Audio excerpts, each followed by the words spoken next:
Welcome back to Smoke Red Barbecue's YouTube channel.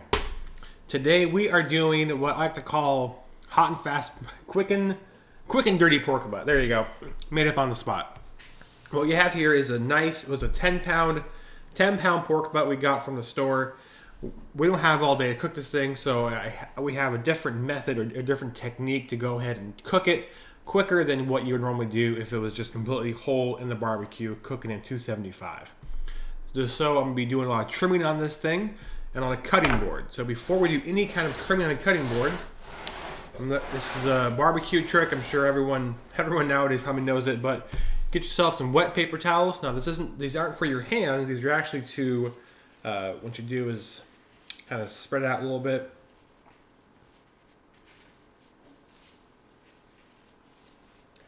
So you got three, what's that? Bounty, whatever. I'm not I don't hold any brand or whatnot. So what you do is you get that paper towel and you fold it up so it's going to be a little bit higher. Put it underneath, and then you got a good stable surface to use. So this cutting board is not going to go all over the place as you're trying to cut into this meat with a sharp knife. So that's one thing to do to keep yourself safe, as well as keep yourself from harm. So now we're going to trim this thing. We're pretty much going to be trimming it in half from the side. We use this. I'm not sure how well you can see this here, but we're going to use this hinge piece of they call it the money muscle for barbecue. We're actually use it as a hinge, cut right into it, and fold it over. Let's go and cut and do break from this intro and start cutting into this pork butt. All right. So the first thing you do when you go in this thing is understand that this is going to be don't be shy with this pork butt here. So let's go ahead and orient ourselves with this pork butt before we start. Again, like I mentioned before, money muscle right here. So this is the shoulder of the pig.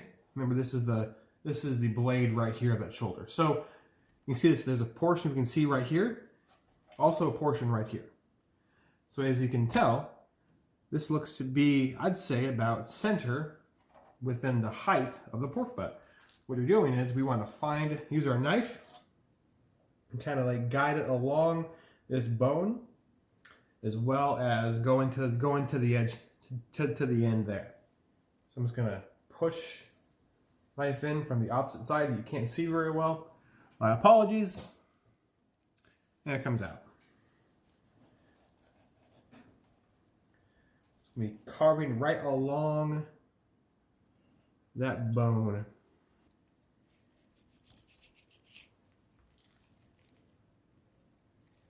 And there you go. Now, as you open it up, start just to pull it back. So here, now you have, there's the bone right over here. And this here is all just loose muscle. And there you go. So what this does is, instead of cooking it like this, where it's a 10-pound pork butt, you're splitting it in half. Now what you probably have is a 4-pound over here and a 5-pound over here. That's going to cook much faster than anything you can do normally. Not in the just when it's all together. So we're going to now do what we like to do always on the pork butt: throw as much barbecue rub on as we can and make a big mess, which my wife hates. But hey, sometimes you gotta do what you gotta do. Like I said, this is a quick and dirty method for the pork butt, so it is what it is. Let's open this up a little bit more over here. There we go. Okay, let's put on some rub. We are using some generic barbecue rubs today. Really, this is about the process, and I have tried a lot of barbecue rubs, believe you me, and they are all very similar in terms of how they taste overall at the end. So make sure you get.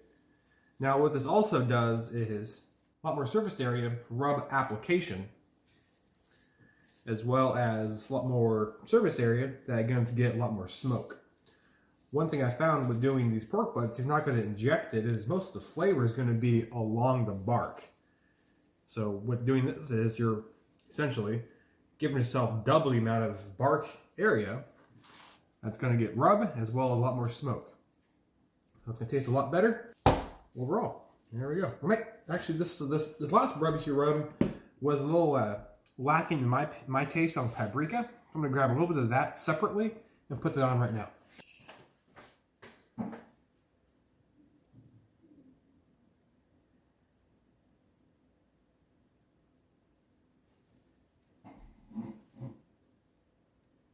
Paprika, in my opinion, is a barbecue tip, trick, technique method to make it look, well, give her a much redder appearance. Quite light in flavor in terms of barbecuing. Makes it a lot more appetizing with paprika.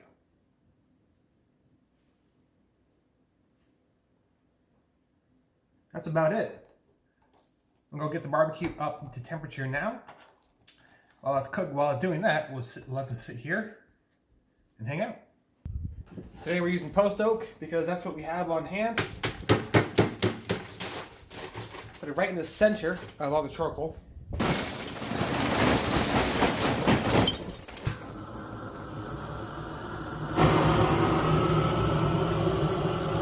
And you can tell I just did this area right here very quickly. This is going to come up to temperature. And if we leave it to expose the oxygen too much, a little windy today, leave too much oxygen allowing this thing here, it's going to get up to too hot too fast for this cook. Because the barbecue, we want it for 275, nothing higher than that. So we close this down very quickly with a normal average to small amount of airflow from the top and bottom of the big green egg. We'll let it come up to temperature.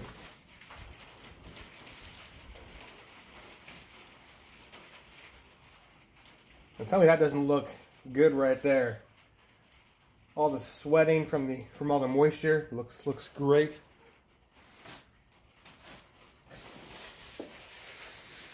Like what we're saying, we'll probably get a temperature probe in here in about an hour or two. But really it's about color and wrapping it when we see fit. So when we do wrap it, we are going to combine it again in tin foil versus leaving it separate. But until then, close it down and start cooking.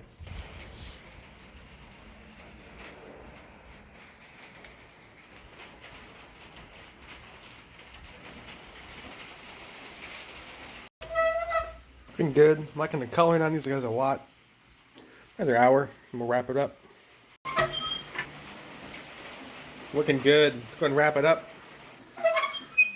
How I normally wrap these pork butts is, well, obviously this is a little different than normal. When you're doing this, I like to have 2 sets of tin foil already here.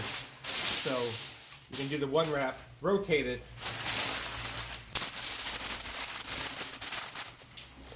just like that.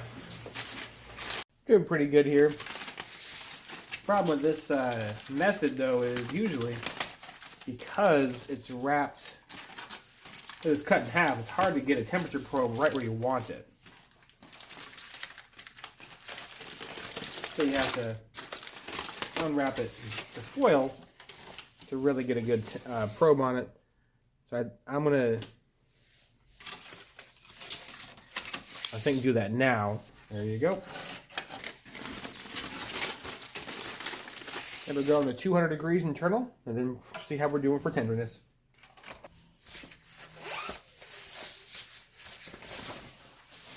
So we actually are at that temperature we're going for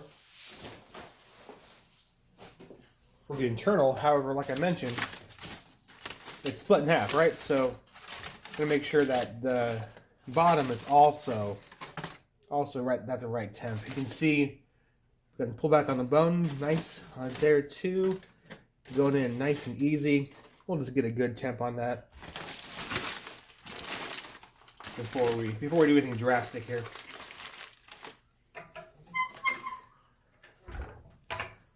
We are there. Now the tricky part, because it's how I unwrapped it, we got a lot of liquid here on this second layer that needs to get saved. So I'm just gonna do this It's liquid you worked hard to get, but don't forget about it. Okay, I'm gonna actually, I think, get one more layer of tin foil and wrap this up securely to let it rest as well. So I'll do that off camera. So we'll come back to you when we're ready to unwrap this after it's rested for at least an hour and ready to pull it apart. Welcome back. We have this thing sitting here, well rested. Pretty good. What do you think? Should we tear it open and see what we got? Sure. So you remember what this is? You didn't really help with the first part of it. Yeah, pulled pork. But you'll definitely help with the last part of it. I have a stinking suspicion. Oof, it's gonna be good. Not too hot, so that's good. So let's go ahead and readjust the camera and then go ahead and tear into this. A lot of liquid in here. Hate to waste it and hate to have this thing go all over the floor, so. Little beignets. Yeah, beignet. He's gonna try and get his share, isn't he? Okay, there we go. So that's a lot of liquid that we were able to pour out of it. And there we go. This looks great. Let's move that a little bit over here. Not too hot.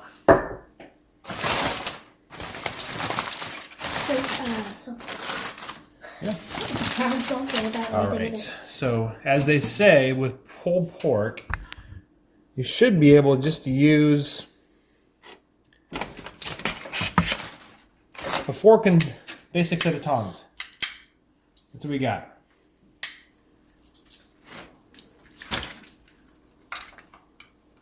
You got the bone. Comes out nice and clean. The rest of the meat just flakes right off of it. And I could have removed the bone before we even put it on the cooker. Cooked it today.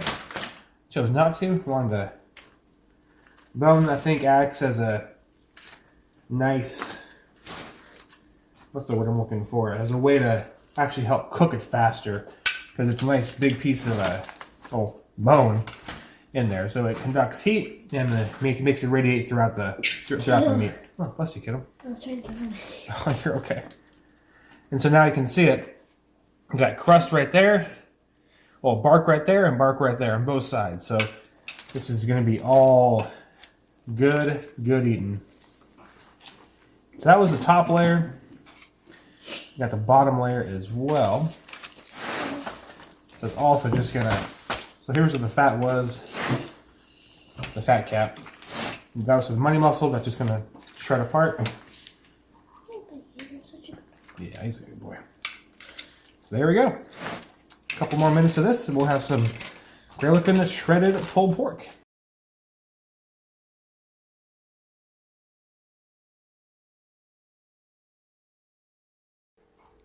All right, this is what we call pulled pork. Let's go ahead and get this a little more organized. Still got a lot of pieces here, still not all the way pulled, but you can see. I mean, this looks absolutely fabulous. Okay, do enough of the pulling, but that just looks great. You can't really find much of the actual pulled pork in here that's not going to have bark on it, which is kind of what I was going for. So not only is it going to have bark on it, which means all the barbecue flavor from the rub, it's going to mean it's going to have a lot more smoke penetration into the meat. One thing I realized, there isn't much of a smoke ring on this. I'd say that's what I've seen more of the times in a Traeger or a pellet smoker, not in a Big Green Egg, because we definitely put a lot of smoke into it. Kind of curious why that ended up that way, but there is a smoke ring. Don't get me wrong. It's not as big as, not as much as I was expecting. Love it. Okay, I'll stop playing with this and we'll get some dinner going. All right. So while she's eating her top bun, or the bottom bun of her King's Hawaiian roll, we're gonna go ahead and give this thing a try. So I'm just gonna layer some of this pork on top. There we go. And then we have some store-bought sour cream. You know, can't go wrong with store-bought. Oh. Oh, it's falling off everywhere. Okay. Well. Alright, let's go give the pork a try first. But he's super interested. Oh yeah, he is. He'll be okay.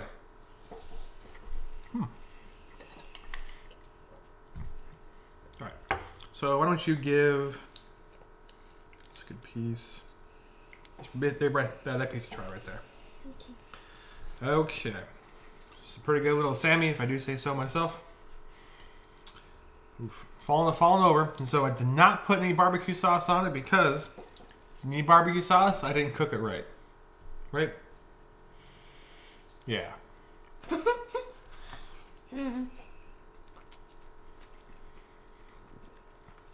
Pretty good?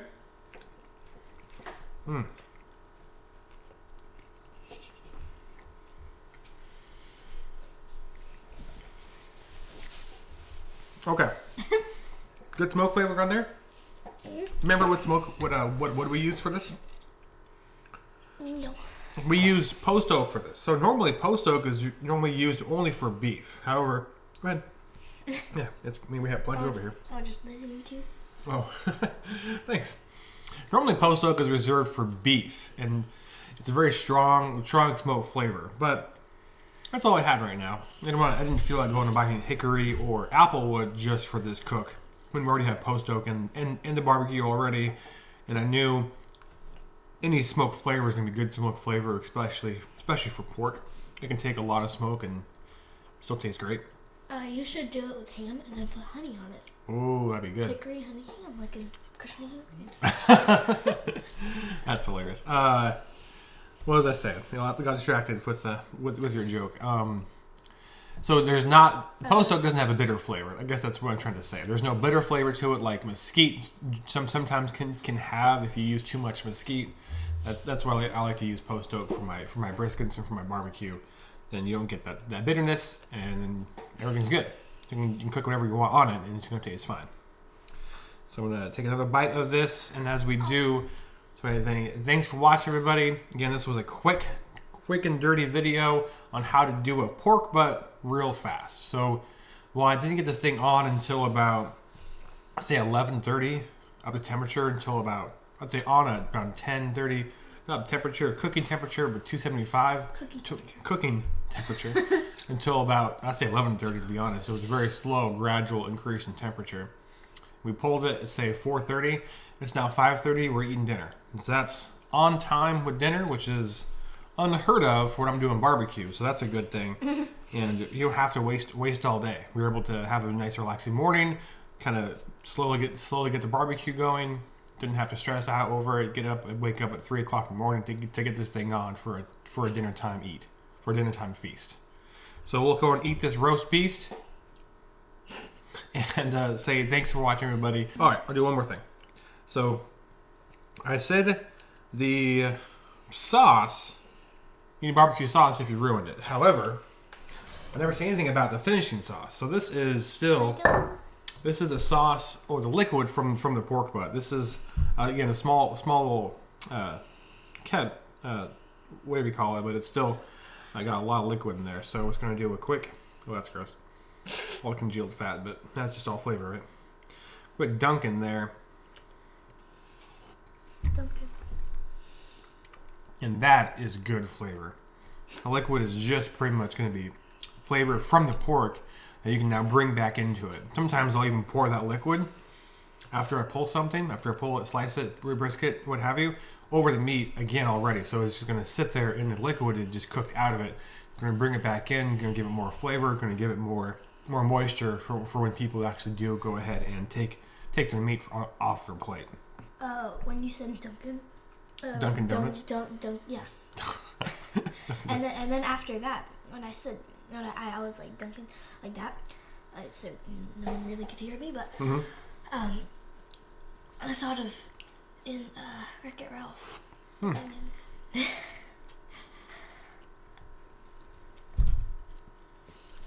Pretty good. All right, I think we already did the outro. Do you want to say it?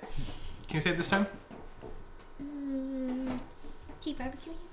Perfect. Thanks. Have a great day. Very good. Very good. All right.